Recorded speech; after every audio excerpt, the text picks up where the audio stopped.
खुलुमबाय एबी बड'लेण्ड ब्रह्म चेनेलाव नोंथांमोनखौ बरायनाय जाबाय। आं दिनै नोंथांमोननि थाखाय फ्रेन्च फ्राइज रेसिपि लानानै फैदों। बिनि थाखाय आं लादों आलु दरब्रै सुनानै लाखादों। दायो आलुखौ लेमनानै लासिगोन। लेमखांनानै दोननो थाखाय आङो गामलायाव दै लादों। नै आलुआ लेमखांनानै दोनब्ला गोजा जायो नालाय, बेनिखायनो लेमखांनानै बाव दोनगोन आरो दैयाव। दायो लेमनोसै आङो।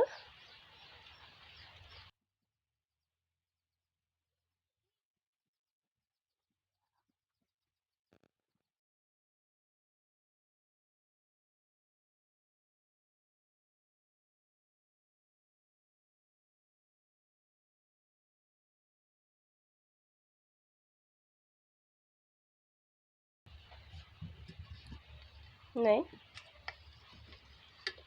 दायो बेखौ जोङो हानानै लानोसै। दैयावनो दोनबाय थागोन आरो हाखांजासिम। नै बेबायदि गुवार हाना लानोसै आरो नै बिदि। ओमफ्राय बेखौहाय नै बेबायदि हानानै लागोन आरो एसे गोलाव गोलावनो, गिदिर गिदिरनो। नै बेबायदि हानानै लागोन।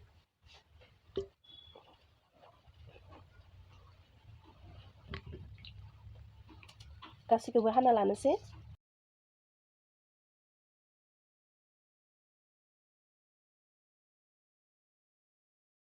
दायो नै आङो किचेन टावेल गांसे लाबाय। नै बेयावहाय बे आलुखौ दोनसिगोन आरो नै बोखांनानै दै राननायनि हगारना लासिगोन जोङो बिनि दैखौ। आलुआव जि दै दङ फुरा ड्राय जानांगौ।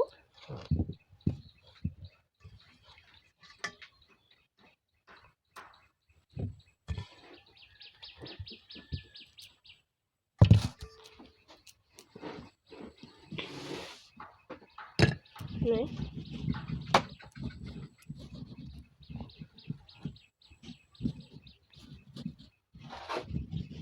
हगारना लासिगोन आरो जोङो। जियावहाय थासिगोन दैया।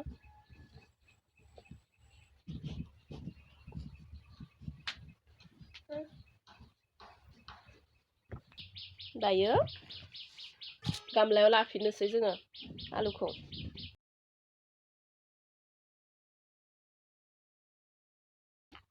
संख्रि नै नांगौ जखानि लगायनोसै।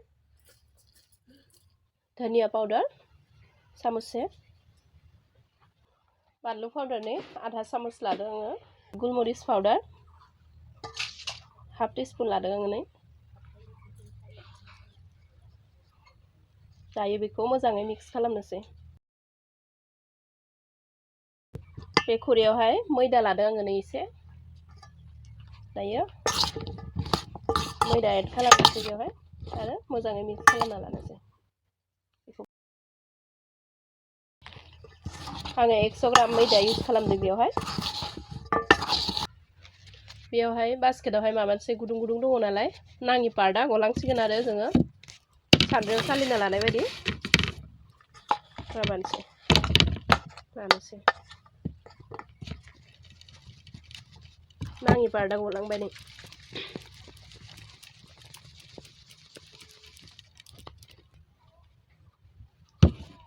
जाबाय। दायो गेस अन खालामनोसै, फ्राय खालामनायनि स्टार्ट खालामनोसै। गेस अन खालामबाय। नै साराय जानबाय। दायो सारायाबो दुंबाय जोंहा। थाव होनोसै, रिफाइन थाव।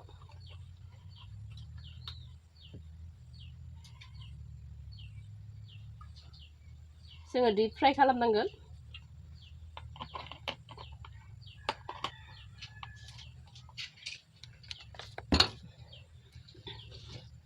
दायो बेखौ खावसे खावसे होलांबाय थानोसै आरो जल्दि फ्राय खालामनांगोन, नङाब्ला दै ओंखारो आरो संख्रि लगायनाय आरिनाया दै ओंखारनानै गेफे जाबावगोन आरो बियो। बेनि सिगाङावनो जोङो फ्राय खालामना लानांगोन। हाइ फ्लेमाव होदों आङो। थावा दुंबाय। नै आङो होनोसै। नै सायाव फैबाय नै माबाया मैदाया सायाव फैबाय दा थावा दुंबाय दायो जोङो होलांनोसै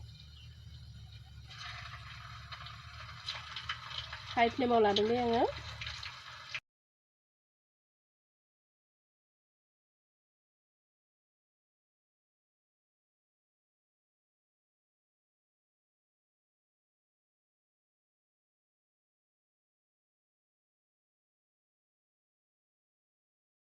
अरखौ फिसा खालामना होनोसै नै जोंहा बोखांना दोननो टाइम जाबाय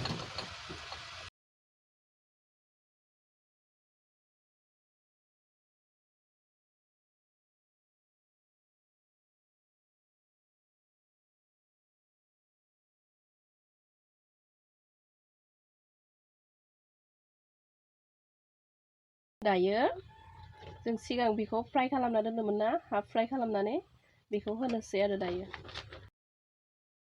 आरामसे फ्राय जासिगोन आरो नै ल' फ्लेमावहाय न'आव उन्दैफोर दङबा जा मोजां मोनखायो बाहागोखौनो मोननाय नङा गिदिरफोरा जानो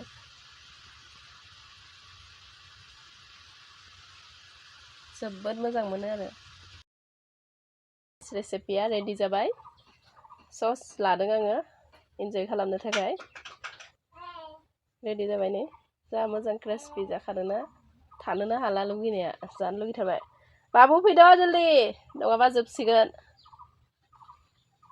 जा गोथावखा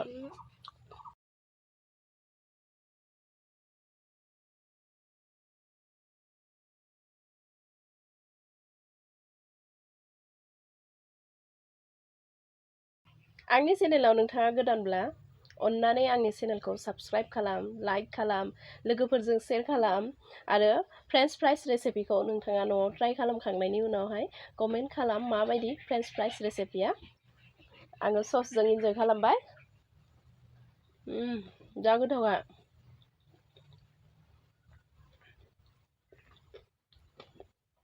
न'आवहाय उन्दैफोर थाबा साबसिन मोजां मोनो आरो उन्दैफोरनि बियो फेभरेटखा गिदिरफोराबो मोजां मोनो आंबो गिदिर जागासिनो नै टेस्टिथार बाहाय बिदिब्ला उननि रेसिपियावहाय लोगो मोनफिनसिगोन बाय